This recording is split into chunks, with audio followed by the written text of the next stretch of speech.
وړاندې خو هغه ځای راځي چې کوم ځای کې حرف ساکن شي هغې حرکت نه وي نو هلته کې هغې ته جزم وایي وړاندې ته په عربۍ کې جزم وایي په ګرامر کې ورته جزم وایي جزم هغه حرف ته وایي چې په کوم باندې اواز ودرېږي ساکن حرف راشي نو هغې دپاره هغې په عربۍ کې هغه وړاندې اچوي مونږ خو پیس علامت نه اچوي وړاندې اچوي په قرآن کې چې څونه حروف ساکن دي نو په هغې باندې به دپاسه وړاندې خامخا دا خو شو ده اوس معدوله و داسې څیز دی چې د معدوله و تعریف دا دی چې دا حرف په لیک کې راځي په اواز کې نه راځي په لیک کې دې پوره و لیکلی شي اواز د دې د پیښ عمره راځي خو دا معدوله و په اصل کې د پارسۍ په مخصوصو لفظونو کې دی او هغه لفظونه دا دي د پارسۍ ډېر لفظونه داسې دي چې د و نه مخکې خې راشي نو هلته کې دا و په لیک کې راځي او په وینا کې هم نه راځي په لیک کې راځي او په وینا کې دا د پیښ عمره آواز ورکوي لکه فرض کا موږ سره هغه د پارسۍ ټکي چې دي نو هغه دی خود خوش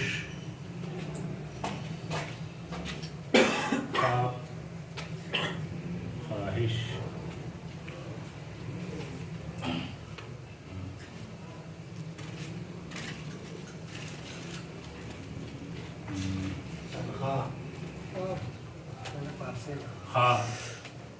خامخا کنه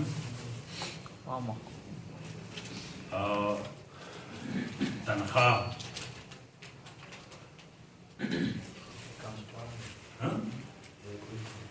دا لفظونه داسې دي چې دا په پارسۍ کې خود دا نه خود دی نه خود دی نه پکې مجهول و دی نه پکې معروف و دی خودم نه دی خودم نه دی خوشم نه دی خوشم نه دی نو ځکه دې ته معدوله وایي معدول معنا مقام نه وغورځېږي نو دې ته وایي معدول د معدول معنا چې یو څیز د خپل مقام نه وغورځېږي چې معزول شي نو هغې ته وایي معدوله دې کې دا و چې دې د خپل اصل اواز د مقام نه غورځېدلی دی دې د پیښ تابع دی نو دې دلته کې دې ته ځکه معدوله وایي د قلندر صاحب دا موقف و چې پښتو کې معدوله و نشته دا لفظونه چې څونه دي دې کې مونږ په پښتو کې باقاعده واضحه و وایو لکه د خود نه علاوه مونږ خوش نه اخر وروسته دی خواب مونږ باقاعده خواب وایو خواب نه وایو خواهش چې دی مونږ باقاعده خواهش وایو تنخواه چې ده نو هغه مونږ تنخواه وایو خو هغه مونږ لکه د دغې په پیروۍ کې نه وایو ازم د پښتو خپل تلفظ داسې دی چې خامخا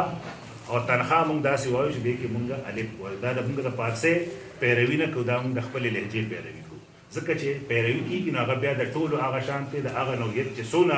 لفظونه یې په هغه ټولو کې کېږي که چېرته کېږي چېرته نه کېږي نو مطلب چې بیا مونږ د خپلې ژبې اصول په نظر کې ساتو د هغه ژبې اصول د دې و معدوله مبارکه قلندر صاحب دا خیال چې په دې لفظونو کې مونږ و چې دی دا مونږ واضحه وایو او د دې نه علاوه چې د پښتو په نورو لفظونو کې کوم و دی نو هغه معدوله و نه دی ځکه چې د هغې نه مخکې ښې نه راځي د هغې نه مخکې مختلف لفظونه راځي چې زه لیکم سوبوړو نو هغه دا وایي چې دغه و هلته کې لیکل نه دي پکار هلته کې پیښ لیکل پکار دي لکه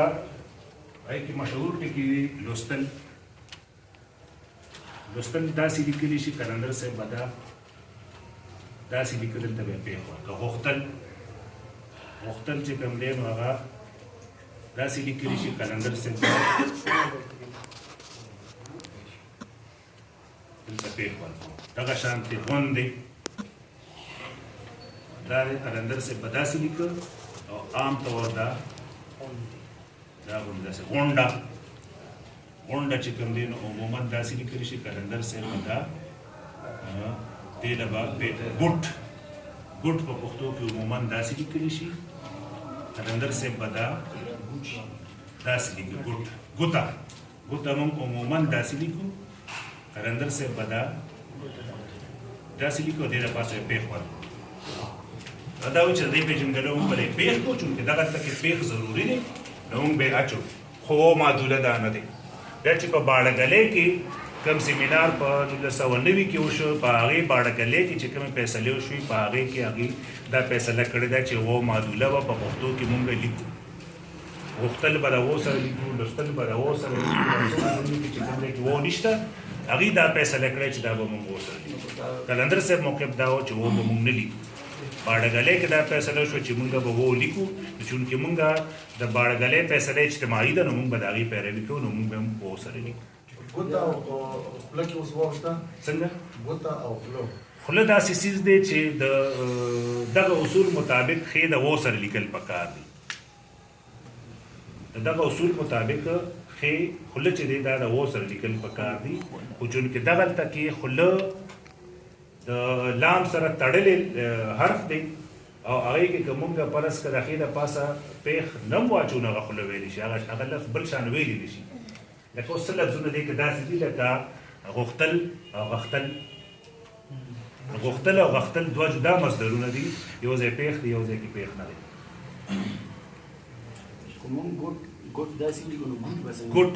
ګوټ خو اوس پیښ په دې باندې دا پیښ دی نه په دې پیښ نشته چې مونږ ګوټ لیکو نو ګوټ به بیا مونږه پیښ دی که نه هغې خو پیښ شته که نه خو معروف پوه دی دا را معدوله و خبره ده د قلندر صاحب موقف دا و چې معدوله و په پښتو کې نشته باړګلۍ کې دا فیصله شوې ده چې معدوله و به مونږ په هغه لفظونو کې چې کوم ځای د ښې نه علاوه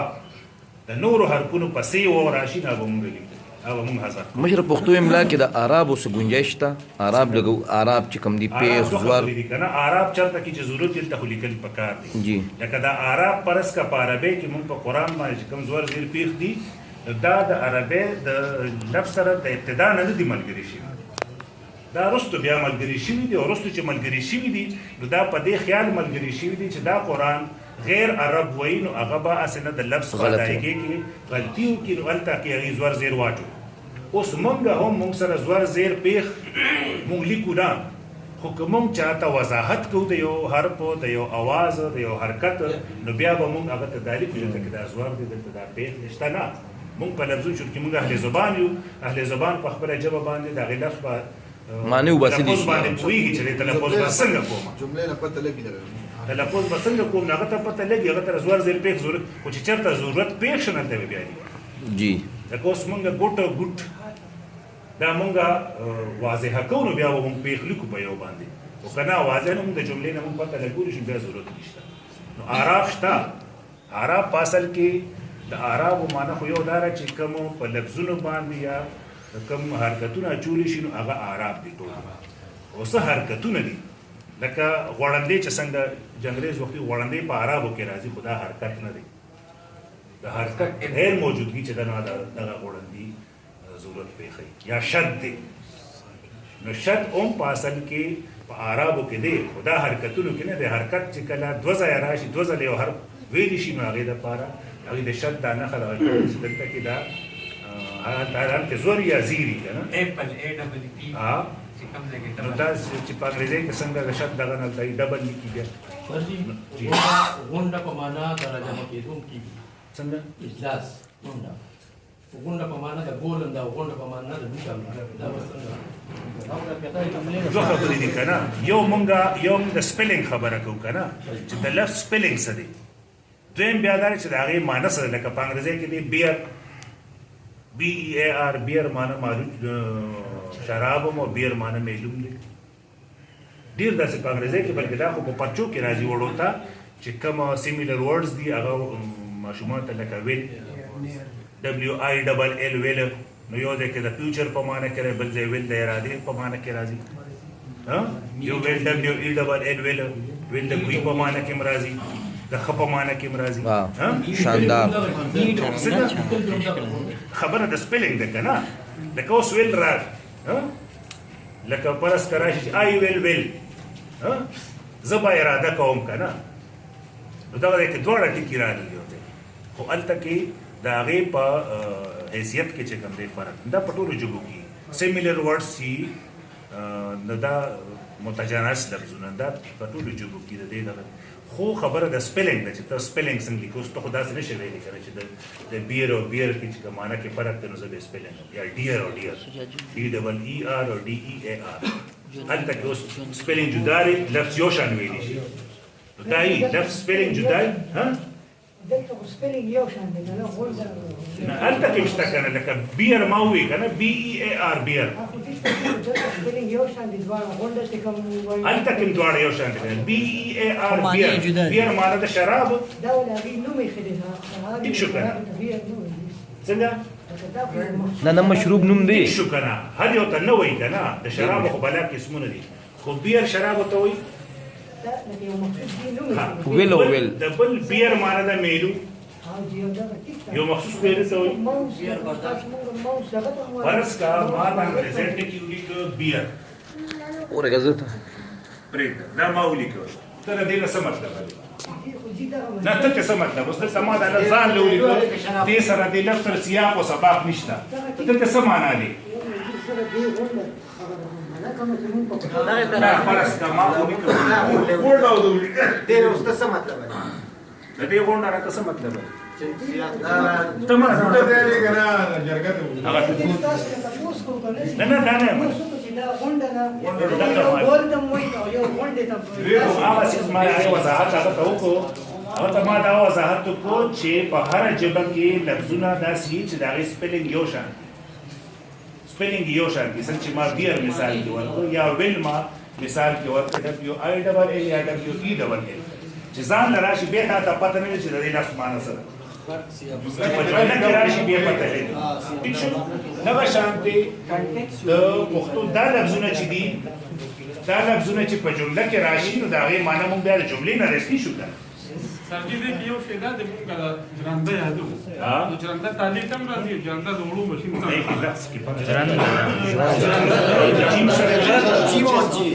جيم سره جيسر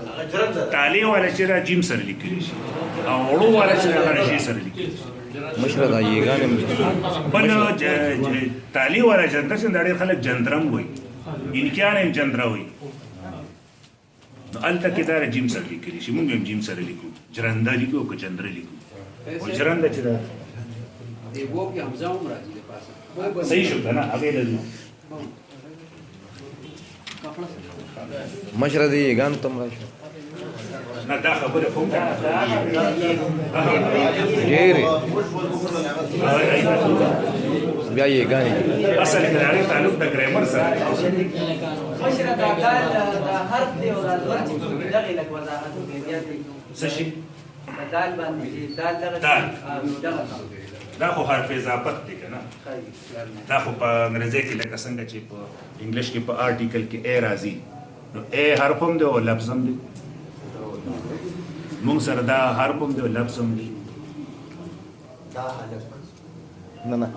نه دا د حرف اضافت دی حرف اضافت دی د یو څیز د بل څیز سره تعلق دی لکه ته دا یم چې د سحر موبایل د سحر موبایل ملکیت چې خی تعلق خی د دوه سره خپلو کې تعلق د اضافت وایي تړون ته اضافت تړون ته چې د یو څیز د بل څیز سره تړون خی ته وایي اضافت دا حرف اضافت کنه دا موږ سره دا یو حرف داسې دی چې دا ادي ته وایي حرف د ګرامر په اصطلاح کې دې ته حرف هم وایي د ژبې په اصطلاح کې متحرف وایي د ګرامر په اصطلاح کې متحرف وایي خو بیا د حرف مختلف قسمونه دي پای کې دې ته حرف اضافت یا د اضافت تول اوس راځو هغه لو او هغې کې څنګه چې ما وختي وویې چې په پښتو کې معروف مجهول معدوله وویې خو په اردو کې د مجهول واو دا تعریف دی چې د واو نه مخکې په حرف باندې پیش راشي نو هغه معروف وایي چې د واو نه مخکې په حرف باندې زبر راشي زور راشي هغه مجهول وایي خو موږ سره مجهول واو هغه دی چې د واو نه مخکې دغه راشي د زورکې راشي موږ سره پښتو کې څه لفظونه داسې دي چې د واو نه مخکې په هغې باندې واضحه زور راځي نو هلته کې بیا د لو اواز بدلېږي نو په هغې کې دي لکه او لو بل تاو نو دا ډېر لفظونه داسې شته نو هلته کې د دې لفظ اواز چې دی دا پوره واول نشي ویلی دې کې د واول او د کانسوننټ یو مرکب غونته کې راځي نو هلته کې ښه خبره دا ده چې دې د پاسه حمزه لیکلی شي نو دا مونږ پکې حمزه لیکو لکه او شو لو شو پاو شو تاو شو کړاو شو نور بلا لفظونه داسې الغاو تلغاو شو جی